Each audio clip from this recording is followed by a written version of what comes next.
Hello everyone. I want to do another recent arrivals. I need to keep on top of what's coming in, otherwise I get another backlog like I did at the end of the year. Just stay on top of it, so we'll just do a small pile today. First, please admire my beautiful new acrylic standee of Bravely Default 2. The 4 main characters.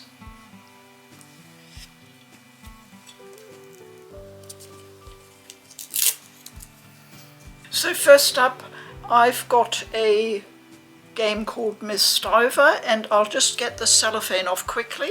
I believe the developer is Korean, but I'm not totally sure about it. It's one of those, comes with a flap. So this is the game Mistover. I hadn't actually realized that I could get a physical PS4 edition. I simply had to buy the Japanese published edition because it does come with English subtitles.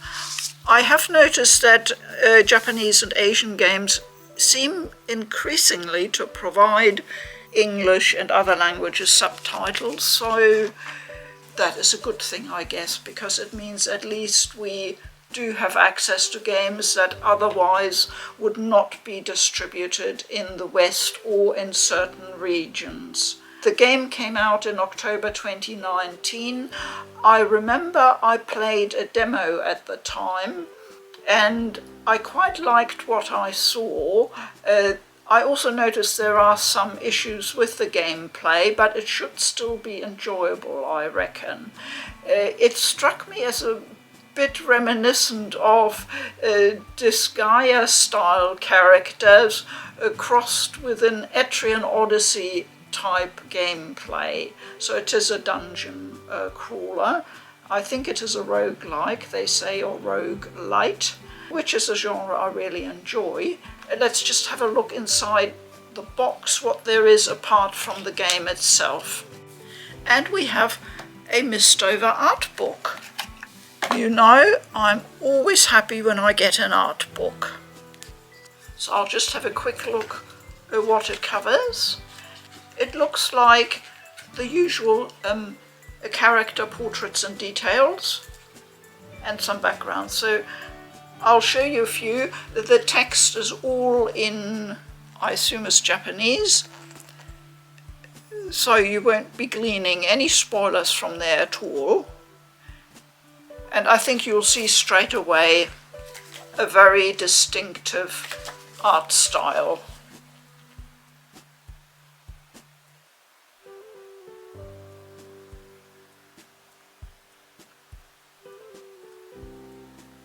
Here are what is called town characters. So I imagine they might be important NPCs or people like storekeepers, etc. And they also provide some background art.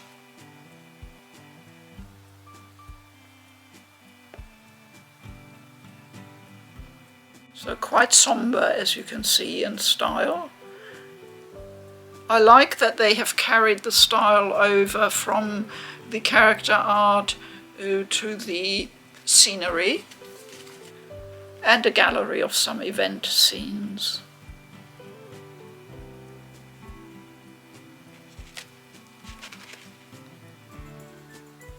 So that's 50 pages of a small but nicely printed art book on pretty thick semi-gloss paper, very nicely done. I'm rather pleased with that. So it's just a disc inside. The game itself is not available on my regional PSN. I would have had to either get a digital copy from the North American store, but I prefer having the physical copy, so that's nice. Okay, so that's Mistover, and once I play it, I will report on how I find it. Maybe some of you have already played it. Do let me know how you found it. Okay, the next game is a bit of an unusual one, and I think you will be surprised. It is called Bayala. So this is Bayala the Game, based on Bayala the movie, which I haven't seen. I think it is more of a European release. I'm not quite sure. The franchise appears to be based around a set of toys. You can see it's distributed in many different European languages.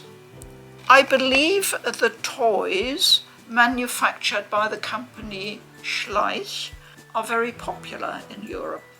So you would expect that this game will be targeted for children mainly. And again, it's just a disc inside. I had a funny feeling about Bayala, so I booted it up last night and played for about an hour, which gave me a pretty good impression of the game. It turned out a bit too much footage to put in here. That would have made this video too long, so I did a separate short companion video for those of you who are interested to explain my thoughts about this licensed game. Okay, the next game I'll just show you very briefly, because I reckon most of you will be familiar with or will have heard of the Dot Hack franchise. I'm a big fan of both the anime and the original PS2 games.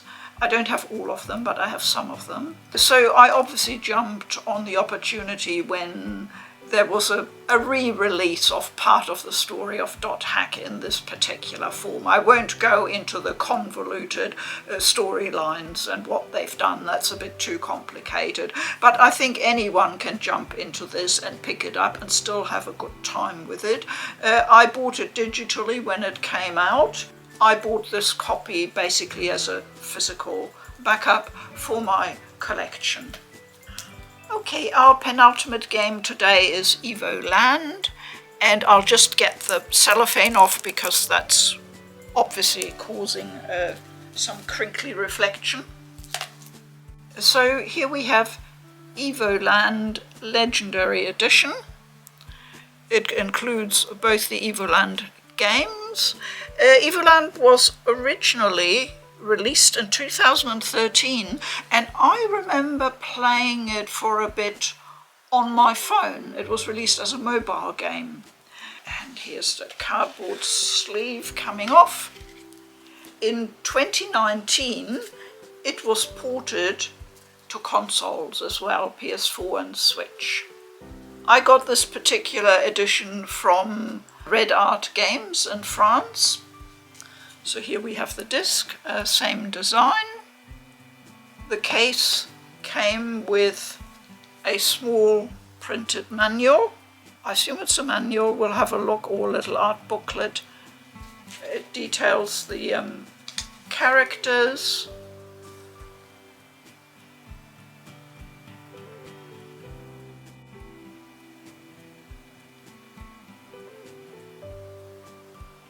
Evoland is a game that takes you through various stages as you progress. You sort of go through the history of video games, each time in a different environment according to the technology and graphics of a particular platform. So that is the sort of the framing device, the theme idea behind the game. Yes, so that's it, just a very small booklet with some character details. And finally, I have a box. I assume most of you are familiar with the original game that catapulted the developer, Supermassive Games, certainly on the PlayStation scene, and that was Until Dawn. They specialize in this type of a horror game with a supernatural twist. And they started the Dark Anthology. I thought it was meant to be a trilogy eventually, so I would expect there might be a third game coming along, but this is the boxing of the first two games, Man of Medan and Little Hope. So we have in the box a very, very classy, understated steelbook. It's done in a completely matte finish.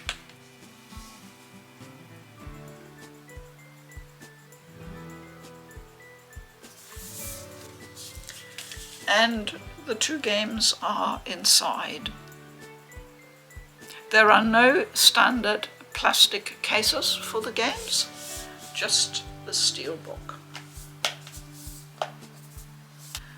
So we have two exclusive collectible pins, and there are the two pins.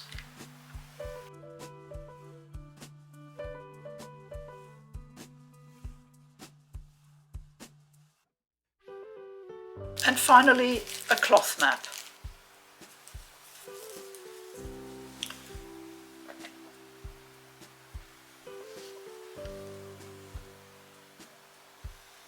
And this is clearly a world map. Maybe some of the locations are important. Since I haven't played either game yet, I don't know. But it certainly is a nice little extra. It is not cotton or linen. The material, I would say it's some kind of quite roughly woven synthetic, so it gives the feel of an old style material. And there you have it. That was today's haul of my recent arrivals. And I'm rather pleased with what I have.